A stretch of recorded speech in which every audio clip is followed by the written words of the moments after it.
Picture this. I'm standing in front of my bedroom mirror, a half-packed suitcase sprawled open on the bed behind me, and I'm holding up a deep emerald dress I haven't worn in years. It's the kind of dress that makes you feel like you could walk into any room and own it. I catch my own reflection, hazel eyes a little too wide with anticipation, a nervous smile tugging at my lips, and I think, maybe this is the reset I've been craving. My name's Sophia. I'm 32, and life lately has felt like a series of quiet, predictable brush strokes on a canvas I didn't choose. I'm a freelance graphic designer, which sounds glamorous until you realize it's mostly me hunched over a laptop in sweatpants, chasing deadlines from the corner of our suburban home. I love the work, don't get me wrong, but there's a part of me that's been itching for something to shake up the stillness. I've been married to Jake for 6 years now. He's 38, a company director at a tech firm that's always on the cusp of some big breakthrough, or so he tells me. Jake's the kind of man who fills a room without even trying. He's got these sharp blue eyes that seem to see right through you. And when he's stressed, which is often, he'll run a hand through his dark hair like he's trying to push the weight of the world off his shoulders. Our marriage is comfortable, I guess. We've got our routines, our little inside jokes, but there's a distance too, carved out by the long hours he spends at the office. Sometimes I wonder if I'm married to him or to the shadow of his ambition. Still, I love him, or at least, I love the man I know he can be when he's not buried under spreadsheets and boardroom politics. Then there's Nathan, one of Jake's colleagues at the firm. He's 35, a senior project manager who's been around for years, always at the company barbecues and holiday parties with that easygoing charm of his. Tall, with a smile that could disarm anyone, Nathan's the kind of guy who makes you feel like you're the only person in the room when he talks to you. But I've always noticed something else there, a calculating edge behind the warmth, especially in the way his gaze lingers on me just a second too long at those events. I've never given it much thought, though. Just a quirk, right? A trick of my imagination. Lately, I've been feeling like I'm stuck in a loop, designing logos and tweaking layouts while the world spins on without me. So when Jake came home last week and casually mentioned a 3-day conference in a neighboring state, I didn't expect much. But then he turned to me, almost as an afterthought, and said, "Why don't you come along? Get out of the house for a bit." My heart did a little flip. A getaway, even if it was just tagging along on a business trip, felt like a chance to breathe, to step out of my routine and into something different. So here I am, a few days later, settled into the back seat of Jake's sleek black sedan, the leather cool against my skin as we cruise down an endless stretch of highway. The hum of the engine is a steady, almost hypnotic drone, vibrating through the car and into my bones. Outside, the world blurs by in streaks of gold and green, fields of wheat swaying under a pale blue sky, the occasional weathered barn dotting the horizon like a forgotten memory.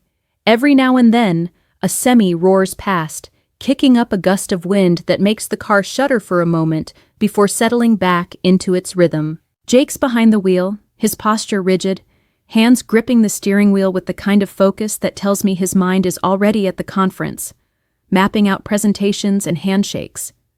His sharp blue eyes flick to the rearview mirror every so often, catching mine for a split second before returning to the road. Up front, Nathan lounges in the passenger seat, one elbow propped against the window, his fingers tapping a lazy rhythm on the armrest. He's got his phone out, scrolling through something, but every few minutes, he tosses out a quip, some offhand remark about the last conference they attended, or a jab at Jake's taste in music, which is currently some generic rock playlist streaming through the speakers. Jake grunts in response, half amused, half annoyed, before diving back into logistics. "Did you confirm the meeting room for tomorrow?" he asks, his tone clipped, authoritative, the way it always is when work's on his mind. Nathan shrugs, not even looking up from his screen. "Yeah, boss, it's all set. Relax, we've got this." I try to chime in from the back seat, leaning forward a little, my voice lighter than I mean it to be. So, what exactly happens at these things? Is it all just suits and PowerPoints? Nathan turns his head just enough to flash me that disarming smile of his, the one I've seen 100 times at company events. Pretty much, Sophia. But stick with me, I'll show you the good coffee spots. Jake snorts, a rare crack in his serious facade. Don't listen to him, Soph. He's just trying to dodge the breakout sessions. I laugh, but it feels forced, like I'm reaching for a connection that isn't quite there. I've always felt a little out of place in their world, this high-stakes tech bubble where every conversation seems to carry an undercurrent of strategy. So I sink back into my seat, my phone in hand, scrolling aimlessly through social media, though my eyes keep drifting to the window, to the way the landscape seems to stretch on forever. We've been driving for about 2 hours when the scenery starts to shift. The golden fields give way to denser terrain, towering trees lining the highway like silent sentinels, their shadows flickering across the car as the sun dips lower in the sky. I'm still in the back seat, the leather now warm beneath me, when I feel a subtle shift in the air. It's hard to pinpoint at first, just a prickle on the back of my neck. But then I notice it. Nathan's gaze. He's turned slightly in the passenger seat, his phone forgotten in his lap, and his eyes are on me, lingering far longer than they should. It's not the casual glance of a friend or colleague. There's an intensity there, a weight that makes my skin crawl with unease. I shift uncomfortably, crossing my legs and pretending to check something on my phone, my fingers fumbling over the screen. But I can still feel it. That stare boring into me, unapologetic and unrelenting. My pulse quickens, and I fight the urge to look up, to meet his eyes and see what's behind them. Then, as if the moment couldn't get heavier, I see his hand move. Slowly, deliberately, it reaches across the space between us, crossing the invisible boundary of the front and back seats. His fingers brush lightly against my knee, resting there with a casual confidence that sends a jolt through me. My breath catches in my throat, sharp and sudden, and I freeze. Every muscle in my body locks up, torn between the instinct to slap his hand away and a strange, forbidden curiosity that I can't quite name. What does he want? What is this? My mind races, a chaotic storm of thoughts crashing against each other. I think of Jake, just a few feet away, his focus on the road, oblivious to the silent tension unfolding behind him. I think of the years I've spent building a life with him, the quiet promises we've made, the trust that's held us together even when things got hard. But there's something else too, a rush of adrenaline, a spark of something reckless and wild that I haven't felt in so long. It's like a dormant part of me is waking up, clawing its way to the surface, hungry for something I can't admit I've missed. I'm still frozen, my knee burning under the weight of Nathan's touch when he leans closer. His movement is subtle, almost imperceptible, but I feel the shift in the air as he turns his head, his breath warm against my ear. His voice drops to a whisper, low and intimate, the kind of tone that feels like a secret meant just for me. "Let's do this so your husband doesn't hear," he murmurs, each word dripping with intent. My heart slams against my ribs, a frantic rhythm that drowns out the hum of the engine, the faint rock music still playing through the speakers. I'm reeling, trying to process what he's saying, what he's implying. My mind screams at me to pull away, to say something, anything, to break this dangerous spell. But before I can decide, before I can even breathe, he lifts my hand, gently, almost reverently, and presses his lips to it. The kiss is soft, fleeting, but it sends a shiver racing down my spine, a current of electricity that I can't ignore. I should stop this. I know I should. But in that split second, caught between loyalty and temptation, I falter. It's like I'm watching myself from outside my body, powerless to intervene as I give in to the moment. We move quickly, quietly, the confined space of the car becoming a cocoon of hushed urgency. The windows fog slightly, a faint haze forming as our breaths mingle, the air thick with the weight of what we're doing. Every sound feels amplified. The rustle of fabric, the soft creak of the leather seats, and outside, the distant clinking of Jake's tools as he works on something with the car after pulling over a few minutes ago for a quick tire check. That sound, that constant reminder of his presence just beyond the tinted glass, only heightens the risk, the thrill, the sheer wrongness of it all. It's over in minutes, a fleeting act that feels both endless and instantaneous, leaving me flushed with a toxic mix of guilt and exhilaration. My heart is still pounding as I adjust my position in the back seat, smoothing my clothes with trembling hands, trying to erase any trace of what just happened. The air feels heavier now, thick with unspoken words and the weight of my betrayal.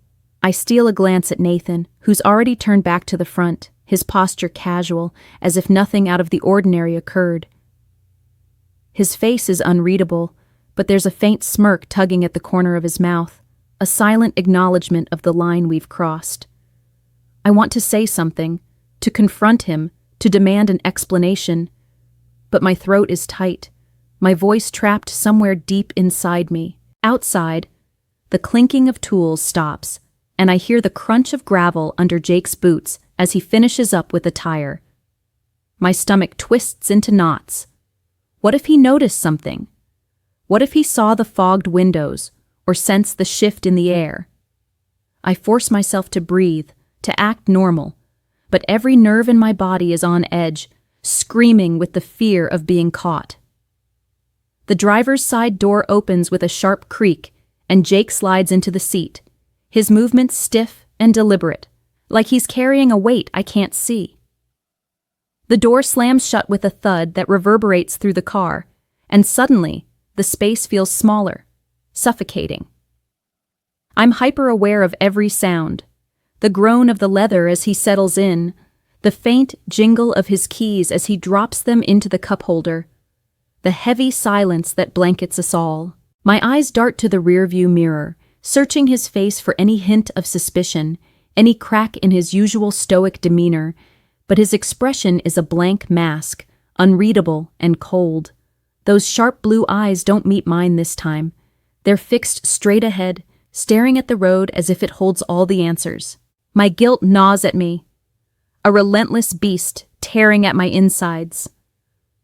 I fidget with my hands in my lap, twisting my fingers together, trying to anchor myself in the moment, to push away the memory of Nathan's touch, the heat of his breath against my skin.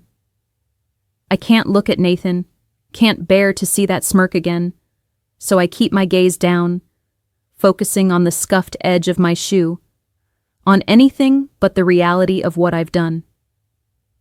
The silence stretches on, oppressive and thick, broken only by the faint hum of the engine as Jake starts the car again. We're moving now, the tires crunching over gravel before smoothing out onto the highway, the forest outside looming larger with every passing mile. The trees seem to close in around us, their dark branches reaching out like skeletal fingers, as if they're complicit in this twisted game, witnesses to my shame. I'm lost in my thoughts, drowning in a sea of regret and confusion, when Jake's voice cuts through the silence like a blade. It's low, eerily calm, the kind of tone that sends a shiver down your spine because it's too controlled, too deliberate. Do it again. I want to watch. My blood runs cold, freezing me in place. The words hang in the air, heavy and suffocating, each syllable echoing in my mind like a gunshot.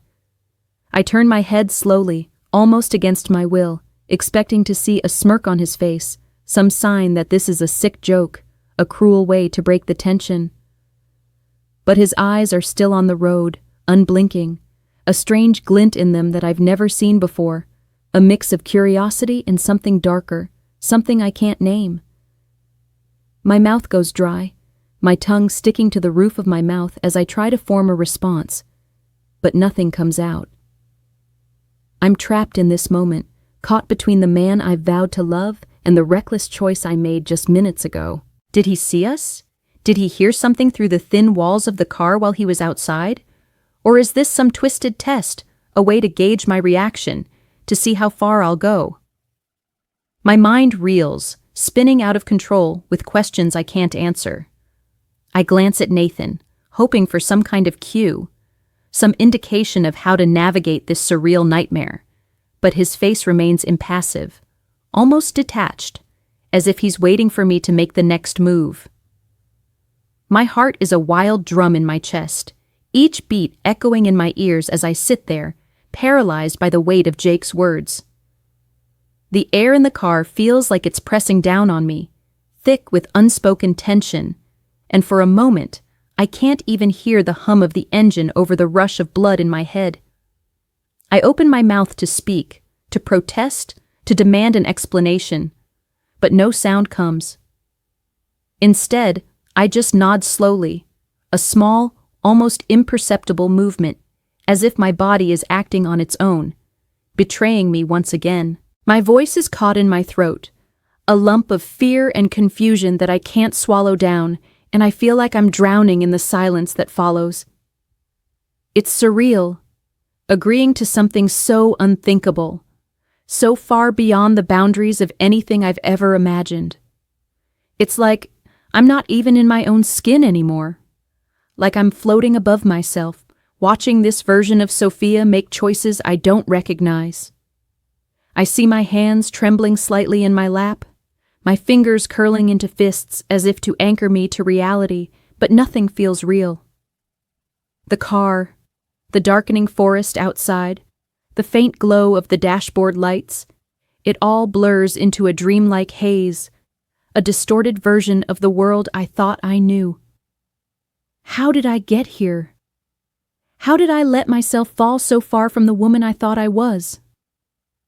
The questions swirl in my mind, but there are no answers, just the suffocating weight of the moment stretching out before me. Nathan hesitates for only a heartbeat, his eyes flicking toward me with a mix of uncertainty and something else. Anticipation, maybe, or a kind of grim determination. Then he leans closer again, his movements bolder this time, more assured, as if Jake's words have stripped away any pretense of restraint. My stomach churns as his hand finds my arm, his touch warm and deliberate, sending an involuntary shiver through me. I want to pull away, to scream that this isn't me, that I'm not this person, but I'm frozen, caught in the web of my own choices, and Jake's unyielding gaze. Speaking of Jake, I can feel his presence like a physical force, even without looking at him. I catch the flicker of his eyes in the rearview mirror, sharp and intense, watching us with an expression I can't decipher. Is it anger? Curiosity? Something darker still? His face is a mask, but his stare burns into me, pinning me in place as surely as Nathan's touch does. What happens next feels like it unfolds in slow motion, every second stretching into an agonizing eternity. Nathan's hand slides up my arm, his fingers brushing against my skin with a kind of calculated precision, and I'm hyper-aware of every point of contact, every breath we share in this suffocating space. My heart races, a frantic rhythm that I can't control, torn between shame and a strange, undeniable thrill that I hate myself for feeling. It's different this time, though. Nathan's touch feels almost performative, like he's playing a role for an audience of one, and I'm just a prop in this twisted theater. I steal another glance at the rearview mirror, at Jake's unblinking eyes, and the weight of his scrutiny makes my skin crawl.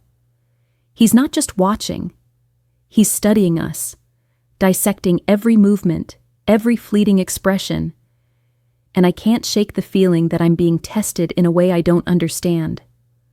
The act itself is brief, a charged moment that feels both hollow and overwhelming all at once. It's not about desire or connection.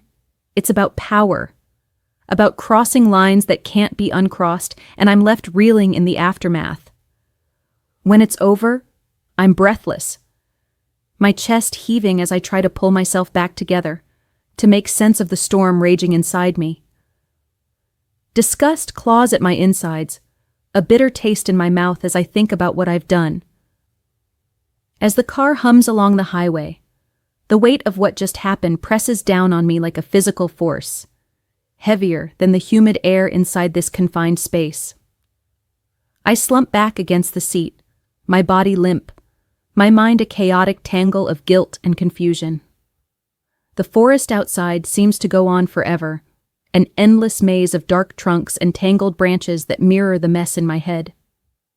The trees cast long, jagged shadows across the road, flickering over the windshield like ghosts of the choices I've made. Slowly, almost reluctantly, the dense woods begin to thin, giving way to open fields once more. The landscape stretches out flat and barren under a sky that's turned a bruised shade of gray, as if even the heavens are mourning what's been lost here today. The vast emptiness feels like a reflection of something inside me, a hollow space where trust and certainty used to live. I can't bring myself to look at either of them. My eyes stay fixed on the window, on the blur of grass and sky, but I'm not really seeing it. I'm trapped in my own thoughts, replaying every moment, every touch, every word. Guilt gnaws at me relentlessly, a sharp, bitter thing that twists in my chest. I betrayed Jake in the worst way, right under his nose, and yet his reaction, those chilling words, that unreadable stare, leaves me questioning everything. Did he want this? Was this some unspoken desire he's harbored? A dark corner of his mind I never knew existed? Or was it a test, one I failed spectacularly? The uncertainty gnaws at me just as much as the shame, leaving me dizzy with questions I'm too afraid to ask. In the driver's seat, Jake is a statue of tension. His knuckles are white, gripping the steering wheel so tightly I can see the strain in his forearms.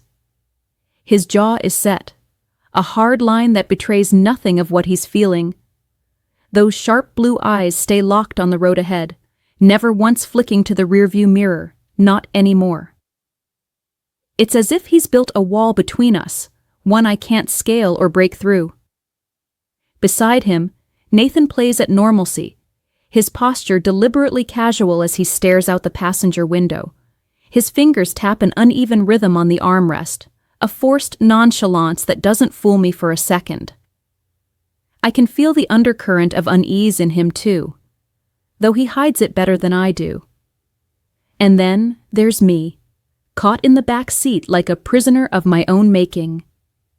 I catch a glimpse of my reflection in the glass, pale, wide-eyed, a stranger staring back. I barely recognize the woman I see, her face etched with something that looks like regret, but feels heavier, deeper, like grief.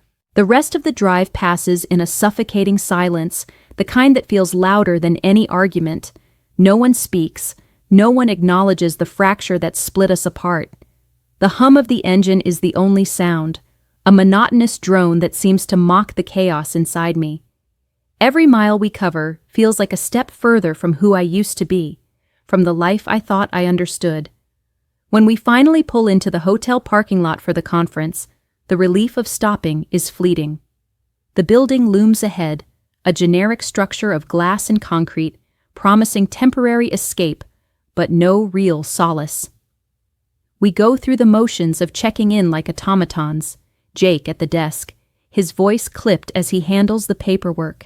Nathan lingering near the lobby entrance, scrolling through his phone with that same forced ease. And me, trailing behind with my suitcase, my head down, avoiding eye contact with anyone. We don't speak about what happened on that forest road. Not a word, not a glance. It's as if we've all silently agreed to pretend it never occurred, to bury it under layers of mundane routine and polite distance. We retreat to our separate rooms without so much as a good night, the click of each door shutting behind us sounding like a final verdict. The next few days at the conference are a blur of forced normalcy, a performance I'm barely holding together. I sit through dinners and events, smiling when I'm supposed to, and nodding at the right moments. But inside, I'm counting down the hours until I can finally escape and find solace in the quiet of my own thoughts. Don't forget to subscribe, like, and comment if you enjoyed this story. This will help us create more engaging stories for you.